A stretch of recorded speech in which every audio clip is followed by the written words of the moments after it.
Senador Cajuru, é um prazer falar com você. Acho que por a oportunidade que nós temos do Movimento Brasil aqui em Goiás, ter a oportunidade de fazer uma entrevista com o senhor. De tantos desafios que nós estamos vendo neste ano, um dos maiores que nós temos é a reforma da Previdência. Né? Se nós não aprovarmos, é uma questão nem ideológica, mas matemática. Nós vamos cair num caos fiscal completo, o país não vai crescer. Temos um déficit de mais de 290 bilhões, que tem um crescimento progressivo. Queria saber qual a opinião do senhor em relação a este ponto e como o senhor vai desempenhar isso lá no Senado Federal. Bom, primeiro eu quero dizer que é a segunda vez.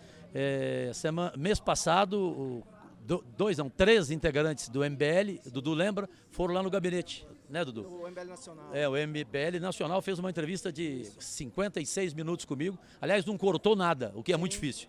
Então vocês são heróis da resistência, na minha opinião. Às vezes a gente diverge democraticamente, mas democraticamente. O meu respeito vocês jamais vão perder.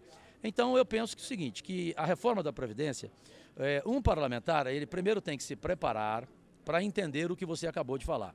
Sem ela, o Brasil quebra, o Brasil não segue. Sim. E não é com o Bolsonaro, seja com qualquer um, se fosse com Deus. De quem seja. Com Deus, você descer na terra para administrar o Brasil, se ele não entender o que representa a reforma da Previdência, ele não vai seguir um país de 220 milhões de habitantes. O parlamentar precisa ouvir de forma isenta, sem já ter uma posição firmada, porque aquele que já é oposição ao Bolsonaro e já tem opinião, e ele finge que está ouvindo as outras pessoas, ele, na minha opinião, está sendo um canalha com o seu eleitor e com a nação. Então você tem que ir lá de mãos limpas, desarmado, entendeu?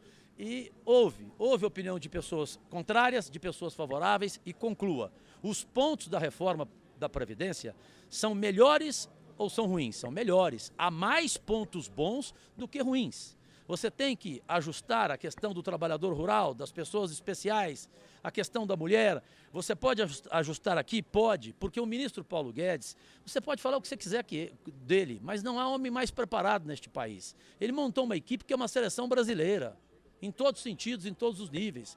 Paulo Guedes é um homem estudado no mundo inteiro. Intelectual, técnico, preparado, honesto, um homem que deixou de ganhar 2 milhões por mês para ser um brasileiro normal a ganhar 30 mil reais como ministro, porque ele não precisa mais disso. Ele quer deixar um legado para os seus filhos, que eu conheço, para os seus netos, porque eu sou amigo da família dele, da esposa dele, a Maria Cristina, lá de Belo Horizonte, a Cláudia, a cunhada, o concunhado Nazareno, que é meu irmão, né, meu amigo, né, através do Cláudio Magalhães, lá de Lagoa da Prata, que é meu assessor e meu melhor amigo desde a infância. Então eu respeito o Paulo Guedes. Se você respeita um ministro, você tem que entender que ele não vai apresentar um projeto ruim para a sociedade. Né? Ele não vai querer jogar fora a história dele. Ele é uma reserva moral como homem público, o Paulo Guedes. Então eu vejo pontos bons, absolutamente preciosos. Você já chegou a ler todo o projeto? Há 66 páginas. Eu debrucei com a minha assessoria, porque eu só tenho 6% de visão, né? E coloquei o que há de melhor na minha assessoria. Os senadores Tasso Gereissati e o Davi Alcolumbre, eles disseram no plenário, o Cajuru não tem um gabinete, o Cajuru tem um ministério, porque eu coloquei pessoas preparadas para a discussão da reforma da Previdência. Eu não coloquei gente já com opinião decidida, porque você pode ser oposição, mas o melhor é você ter posição. Oposição por oposição radical, você está sendo contra o Brasil. O presidente Bolsonaro conversou comigo por 8 minutos no telefone na semana passada, dizendo que vai me receber depois que ele voltar de Washington. Eu também tenho uma audiência marcada a segunda com o ministro Paulo Guedes, que também vai com ele para Washington. Aí ele falou assim, Cajuru, o que você está sentindo no Senado? Eu falei, presidente, aqui no Senado o senhor perderia hoje. A briga não está boa. Mas eu acho que se o senhor tiver a grandeza que já teve naquela última entrevista, onde o senhor falava em aceitar alguns ajustes na reforma, da mesma forma em que o ministro Paulo Guedes falou que ela pode ser aperfeiçoada, ou seja, diante dessa grandiosidade, o senhor terá maioria no Senado. Agora, se ela for radical a goela abaixo, a oposição aqui, ela vai derrubar. Na Câmara o senhor ganha, mas no Senado o senhor pode perder. Então, vamos tentar trabalhar dessa forma. Ele falou, você me ajuda? Eu falei, claro, conta comigo. O Flávio, seu filho, já lhe disse. Ele falou, não, ele me disse mesmo. As suas posições têm sido dessa forma e tal. Eu nunca subo a tribuna de forma radical contra algo que é essencial para o país. Eu sempre mostro os pontos bons e os pontos ruins. Toda vez que eu subir a tribuna, você pode pegar meus vídeos na TV Senado. Eu não fico lá só falando mal. Essa reforma... Ah, não, aí não é ser brasileiro, me desculpe. O senhor tem usado a ferramenta das mídias sociais como palanque para suas votações, inclusive, para suas opiniões lá. Queria que o senhor falasse um pouco dos pontos contrários que o senhor acha em relação à reforma. A gente sabe que a política é arte do possível. O que o senhor acha que precisa ser aperfeiçoado? Quais os pontos vitais ali que, de fato, na sua assessoria, o senhor considera que são ruins para o país nesse momento? Bom, a minha primeira entrevista com exclusividade ao Movimento Nacional do MBL, eles foram no meu gabinete, foram muito gentis comigo, foram 3 jovens. Eu disse para eles em primeira mão o seguinte, que aquele uso das redes sociais que eu fiz na eleição presidencial, onde a gente podia correr o risco de ver um Renan Calheiros ganhar a presidência do Senado, eu lancei naquele momento, são 32 milhões de acessos mensais que possuem as minhas 30 redes sociais. Né? Eu não tenho a força de vocês na internet ainda não, mas vou ter. Mas tenho, felizmente, um público selecionado. Eu vou filtrá-los na próxima votação, que será da reforma da Previdência. Eu vou votar de acordo com o Brasil. Até agora, está dando 51% a favor da Previdência. Eu acho que esse número vai aumentar a partir do momento que forem corrigidos esses pontos que são a minoria, os pontos ruins, como eu falei, que é o trabalhador rural, que é a mulher, a questão do tempo, que é a pessoa especial. Eu acho que isso é fácil e o ministro Paulo Guedes falou, Cajuru, isso não prejudica em nada a reforma. O que não pode, Cajuru, é o radicalismo de alguns colegas seus aí que não aceitam os pontos bons da reforma da Previdência. Você não pode discutir que ali tem o fim da aposentadoria da classe política na reforma da Previdência. Você está a favor de todos entrar no regime geral da Previdência? Claro, evidente, evidente. Quer dizer, então o político que for contra isso, ele está mostrando o quê? Ele está mostrando que ele quer a teta dele, que ele não quer perder mão das tetas públicas dele, entendeu? Ou seja, ele é oportunista, entendeu? Ele não aceita cortar na própria carne rigorosamente nada. E o político que não aceitar cortar na própria carne dele com essa reforma da Previdência, que mexe inclusive com a vida dele, mas não vai fazê-lo ficar mais pobre de forma alguma, entendeu? Esse político é que tem que ser respeitado pelo Brasil. Então eu disse em primeira mão ao MBL, ao Movimento Brasil Livre, lá no meu gabinete, eu disse o seguinte, Movimento Brasil Livre, saiba, na minha próxima votação eu vou cuidar do quê? Já fiz isso. Eu coloquei um aplicativo que o Facebook me deu, porque assim como o de vocês, o meu Facebook tem selo azul, por ser campeão de seguidores. Então eu coloquei lá o quê? Um aplicativo em que se cadastra o seguidor com o título de eleitor dele, com a zona eleitoral dele. Aí eu vou impedir os robôs, porque eu não sou idiota. Aqueles que são favoráveis, eu sei como eles vão votar. Eu conheço. É o meu seguidor. Eu sei, eu puxo a capivara dele. Eu sei quem ele é. Ele tem opinião inteligente, ele estudou a reforma da Previdência, ele sabe o que fala, ele pensa antes de falar, ele aciona a boca antes de ligar o cérebro, até porque ele tem o cérebro. Agora, os movimentos de oposição, os parlamentares de oposição vão querer invadir as minhas redes sociais e virarão robôs. E aí, de repente, a gente vai perder. Aí o voto do meu seguidor será contra a reforma da Previdência. Eu vou ter que evitar isso com o quê? Com esse aplicativo que filtra os seguidores, né? A gente faz uma seleção deles, né? Não para ser uma pesquisa tendenciosa, para ser uma pesquisa confiável, séria, inquestionável, insofismável, verdadeira e para que todo mundo veja. O voto do Cajuru foi de acordo com a população brasileira. E aí, se o Ibope fizer, se a CNT fizer, vai dar a mesma coisa. Tanto que nas minhas redes sociais, a minha pesquisa que está lá em tempo real, nas 30 redes, a minha pesquisa é a mesma do Ibope e a mesma da CNT. Portanto, está provado que a minha pesquisa não tem invasão de robôs e não tem, de forma alguma, a possibilidade de não ser filtrada da forma mais decente. Só mais uma perguntinha, outro ponto que eu queria perguntar para o senhor.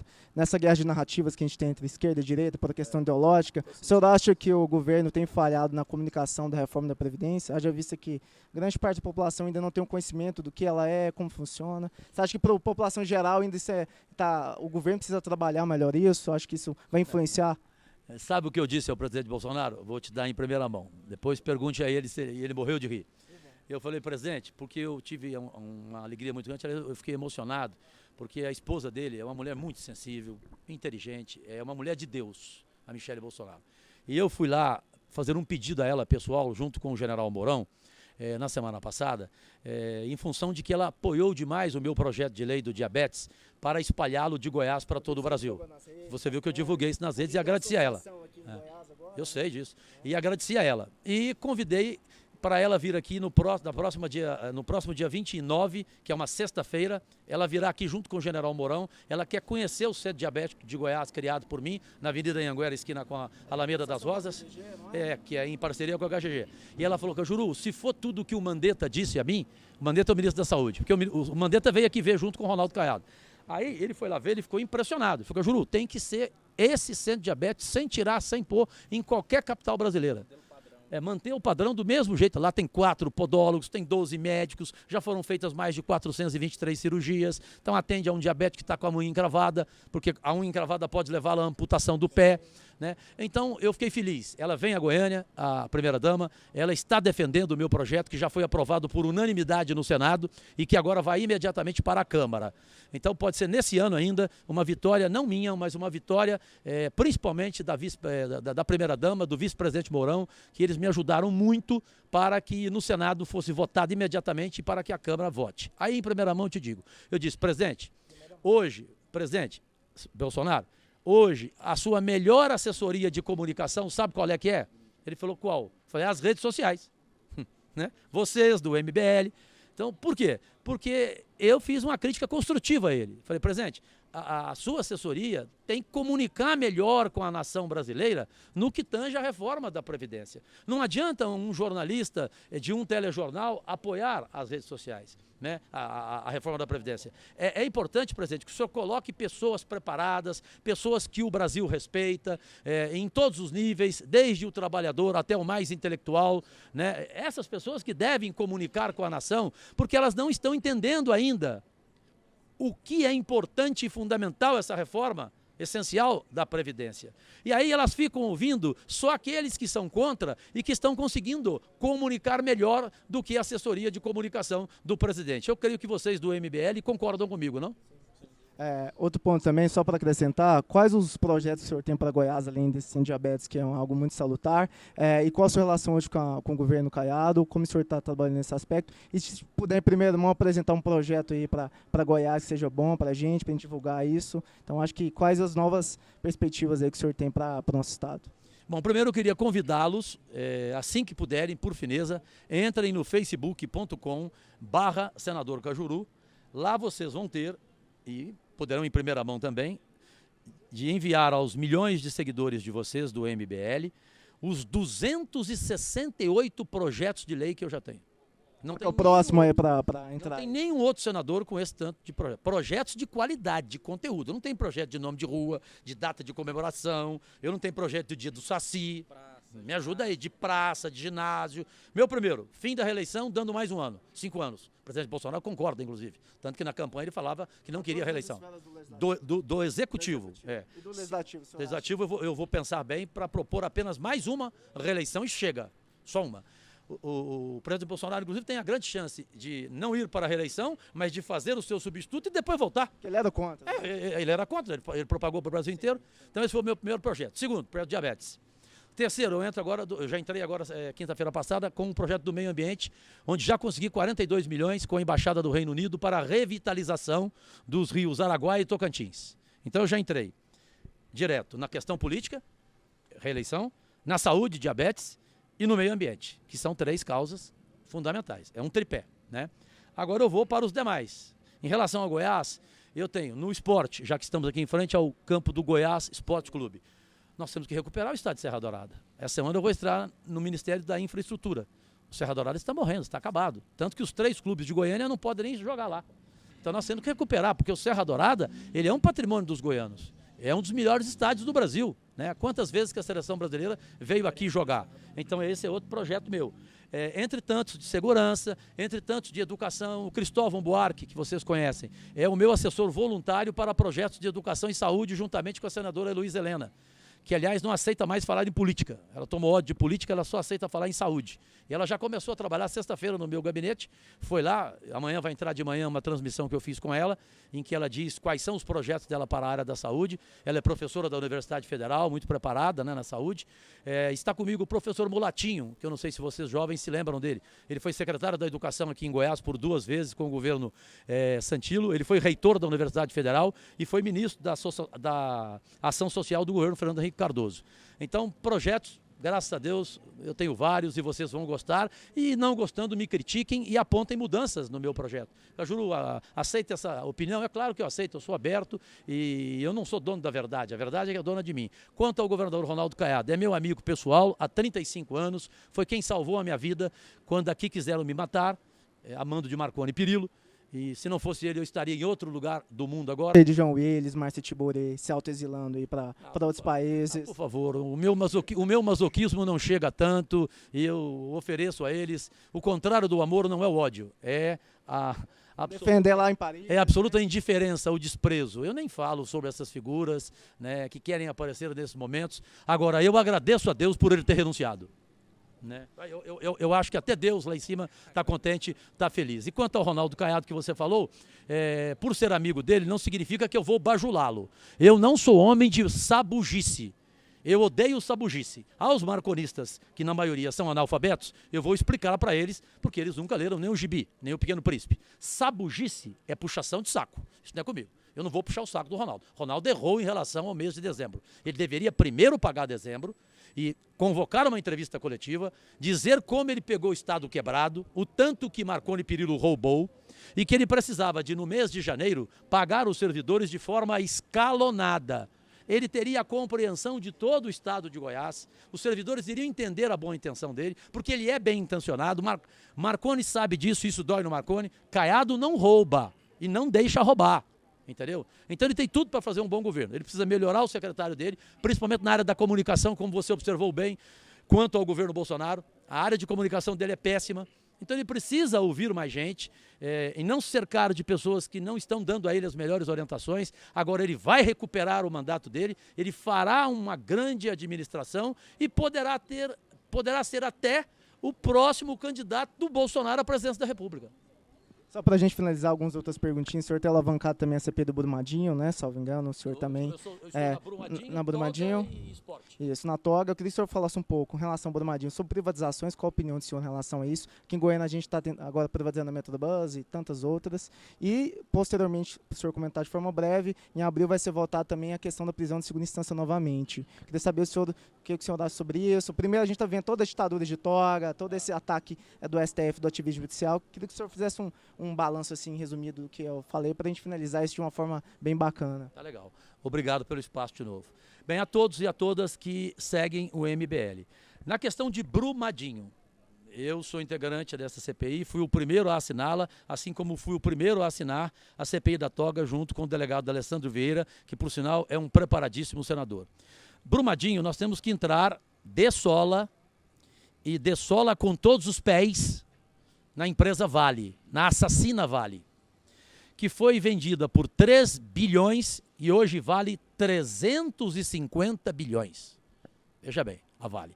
Então a Vale tem que ser punida, né? Seus presidentes, seus diretores têm que ser punidos e eu sei que vai ser um vespeiro falar isso, eu vou querer rediscutir a privatização da Vale. Rediscutir. Assim como a Enel aqui em Goiás. Porque a CELG não foi privatizada, a CELG foi marconizada. Daí ele ter ficado bilionário e a justiça ter bloqueado dele 5 bilhões. Ele nunca ganhou na Mega Sena, ele nunca teve herança, o pai e a mãe eram pobres e ao contrário dele dignos. Tinha um bar chamado Canindé aqui em Goiânia, na Praça da Cirrose, que só vendia cerveja ou boteco e ele era auxiliar de garçom, ele era cumim. Ele nunca trabalhou, ele nunca teve carteira de trabalho. Se ele apresentar uma carteira de trabalho na vida dele até hoje para mim, eu renuncio ao meu mandato de senador. Ele nunca trabalhou. E como cumim no bar do pai dele, ele derrubava a bandeja toda hora e levava um tapa na cara do pai dele. Ou seja, ele era incompetente até para trabalhar. Ele era e foi competente apenas para roubar o Marconi Perillo. Então, nessa questão de Brumadinho, do mesmo modo que eu falei da Enel, da CELG aqui, rediscutir o contrato da Vale, punir os responsáveis e perguntar a eles o seguinte: senhores diretores da Vale, por que vossas excelências não bebam a água do Rio Doce, que disseram que ela não é poluída? Parem de tomar a água mineral de supermercados, a água francesa. Tomem a água do Rio Doce, porque se ela realmente não é poluída, conforme vocês dizem, o meio ambiente do Brasil está resolvido. Né? Eu quero dizer isso na cara deles lá na CPI de Brumadinho. Então esse é um ponto. Na toga a gente tem que entrar também de sola, para rimar com toga, né? Nos privilégios do Supremo Tribunal, num custo de quase 3 bilhões de reais nos cofres públicos, do seu dinheiro, do dinheiro seu aí, que não é dinheiro público, é dinheiro do público. Se fala errado essa palavra. O dinheiro não é público, o dinheiro é do público. Então eles gastam do dinheiro do público 3 bilhões em mordomias, jatinhos particulares, passagens aéreas. Esse nefasto Gilmar Mendes vai para Portugal 12 vezes. Vai investigar o senhor, né? Que o senhor fez algumas palavras. Eu tô nem, Gilmar Mendes, investiga aí. Meu telefone, Vossa Excelência, é 062 999 009 444. Grampeio 24 horas. Segundo, meu CPF é 218-405-711-87. Sabe qual é a única dívida que eu tenho na minha vida? Imposto, porque eu tenho o direito de pagar em refis, não tem não? Puxa lá. Imposto é roubo, Sandro? Não, em roubo é você sonegar. Você parcelar não é roubo, porque o Silvio Santos sonega, porque o dono da Vale sonega, não, desculpa, o Silvio Santos não sonega, pelo amor de Deus. O Silvio Santos parcela, o dono do banco tal parcela, os grandes homens ricos deste país parcelam seus impostos, que são os mais caros do mundo. E o Marconi, né? O Marconi, claro que ele sonega, evidente. Né? Puxa a capivara dele na Receita Federal. Né? Até porque as coisas dele não estão em nome dele. Né? Ele é dono da Super Frango aqui em Goiás. Está em nome de quem? Lá em Itaberaí. Está em nome do tal de Zé Garrote. Vocês sabem muito bem disso, né? Ele é dono da Caoa, da Hyundai em Anápolis. Não está em nome dele, está em nome do cunhado dele, o Sérgio Cardoso. Né? Então, gente, eu não tenho nenhuma dificuldade. Pode me investigar, pode fazer o que quiser. O que eu não posso é atrasar todo mês as minhas parcelas de refis, que é um direito meu de imposto, porque eu fui dono de rádio. E o Marconi, quando caçou a minha rádio, eu fiquei sem pagar meus funcionários, 5 meses. O que eu fazia? Pagava os 5 meses de salário atrasado aos meus 108 funcionários ou pagava imposto? Eu paguei os meus funcionários, saí daqui, fui para São Paulo, vendi a rádio para o Datena e para o Braga, sem dever nenhum centavo aos meus funcionários. E refiz o parcelamento de minhas empresas de publicidade. Você pode ir lá e checar uma por elas. Entre agora aí na Receita Federal e veja lá se tem alguma coisa que consta contra Jorge Cajuru. Lá nada consta. O que tem lá é parcelamento de impostos, porque eu não sonego, eu pago e vou pagar da primeira à última parcela. O resto pode fazer o que quiser. Nem amante eu tenho, amigo, para ser sincero com você. Então, não existe nenhum problema de me ameaçar, de me querer investigar ele, o Toffoli. Agora, nós vamos investigar o senhor. Como é que o senhor ficou rico? Como é que o senhor tem fazendas espalhadas por todo o Brasil? Como é que o senhor tem em caixa? Quem é que tem em caixa, em dinheiro vivo no banco, 20 milhões de reais como saldo? Então nós vamos investigar a vida dos senhores. Agora, não todos, não é revanchismo, porque tem as pessoas do bem no Supremo. O placar de ontem mostrou 5. Você tem 5 ali do bem e 6 do mal. Os do mal você sabe quais são. Lewandowski, Gilmar Mendes, Celso Melo, Marco Aurélio Melo, Alexandre Moraes. Você já sabe. O Brasil já decorou o nome dessas figuras. E questão da segunda instância, que vai ser votado novamente em abril, o que o senhor acha? A perspectiva é esse caso seja votado aí até de abrir precedente para o Lula ser solto e tudo mais, todas essas consequências. Qual é a opinião do senhor em relação a isso? Bom, esse é um assunto muito delicado. Você precisa se preparar. Amanhã às 7h30 da manhã eu tenho reunião com o meu grupo de advogados e tenho uma reunião com o meu grupo de orientação jurídica. Eu quero estar mais preparado juridicamente, porque amanhã eu vou subir a tribuna 2 horas da tarde, eu sou o primeiro todo dia, vocês sabem disso, 2 da tarde. Hã? Primeiro a chegar 10 para 7 da manhã, pode ir lá Emil Fumaça e duvidar de mim, e o último a sair, pode ir lá e ver, o gabinete 16, anexo 2, Teotônio Vilela. Então amanhã, você me fez uma pergunta, eu estou te falando aqui, hoje foi combinado amanhã, a primeira reunião da minha equipe amanhã, é esse assunto que é muito importante, que a gente tem que saber discutir e principalmente saber se posicionar, por que os Aécio Neves, os Marconi Perillo da vida, os Fernando Henrique da vida, os José Serra da vida, esses tucanos não estão na cadeia. Por quê? Eles precisam estar na cadeia pelos mesmos erros cometidos pelos petistas, entendeu? Pelos petistas. É muito bom você ver hoje um Palocci fazendo delação, ótimo, mas um Palocci tem que estar na cadeia também, porque ele roubou também. Esse é um petista que roubou com muita guleza, né? Muito guloso ele. Então esse sujeito ser perdoado, não, é bom ter delação? Mas depende de quem delatou, ele não merece benefícios, não. Ele tem que continuar na cadeia. E amanhã, 2 horas da tarde, eu darei a minha posição e do meu gabinete sobre a questão da segunda instância. Queria agradecer, senador, por essa oportunidade. Queria até convidar o senhor para estar mais próximo de nós, a gente ter mais espaço lá no seu gabinete. Até tentamos entrar em contato aí e não conseguimos. A gente vai fazer alguns programas aqui que eu gostaria de antemão convidar o senhor para participar de um teste aí de perguntas, de entrevistas, colocar à disposição. Eu queria que o senhor colocasse à disposição também o seu gabinete para a gente visitar. E no mais, agradecer pela oportunidade. Amanhã já procurar o senhor para ver a sua opinião em relação à questão de segunda instância, para a gente divulgar para a sociedade goiana qual o posicionamento do senhor em relação a este tema. Mas até 10 horas da manhã eu já preparo o meu pronunciamento, já terei. Se vocês quiserem em primeira mão, podem pegar no gabinete 16, ou eu mando para vocês por e-mail. E às 2 da tarde eu anuncio à nação a minha posição em relação a isso. Sobre estar à disposição de vocês, é uma obrigação minha. E é um espaço que eu digo, é um espaço sem censura, onde não sou cortado. Já dei aqui meu telefone. Então, 062 999 009 444. Quem atende é a Paloma. A Paloma atende, me passa, eu atendo na hora, sem nenhum problema. Eu só não atendo quando eu estou no plenário, porque o plenário para mim é igual uma escola de aula, uma sala de aula. Ali eu fico prestando atenção em tudo que todos falam, eu sou o primeiro a chegar, o último a sair, porque eu sou respeitoso. Porque quando eu falo, você pode prestar atenção. Todos os senadores ficam olhando para mim, então eu não posso desfazê-lo. Eu não posso atender telefone em plenário. Eu acho isso um desrespeito. Ao sair do plenário, você pode me ligar, que eu te atendo até a 00:30, que é a hora que eu vou dormir. E 4 horas da manhã eu acordo. Se você me ligar às 4 da manhã, eu estou acordado. Tá bom assim? Tá ótimo, ótimo. Estamos aqui com o senador Cajuru com essa entrevista fantástica. Eu gostaria de agradecer e que nós vamos procurar o senhor de uma forma bem incisiva, intensa, porque a gente tem que mostrar para a cidade de Goiânia os seus trabalhos, o que você fez de bom. E no momento que for necessário, a gente ter as divergências, mas que sejam democráticas e que a gente tenha um debate sempre bom, que o MBL se coloca à disposição nesse processo, nesse debate. Muito obrigado. Jamais serão desrespeitosas. Liberdade de imprensa é o maior pilar de qualquer democracia. Eu poderei não defender as suas palavras, mas defenderei até a morte o seu direito de dizê-las. Voltaire. Isso. Liberdade de expressão inquestionável, né? Imensurável. Né? Não, foi Voltaire mesmo, foi Voltaire que fez essa frase. Topíssimo que ele falou. Desculpa, esse aí é um grande parceiro, eu gostaria de agradecer. Ele é culto. Ele é muito culto. Queria agradecer mais uma vez no Movimento Brasil Livre. E até a próxima, contaremos com você e logo entraremos em contato lá no seu gabinete. E com Deus. Obrigado, abraço a todo mundo.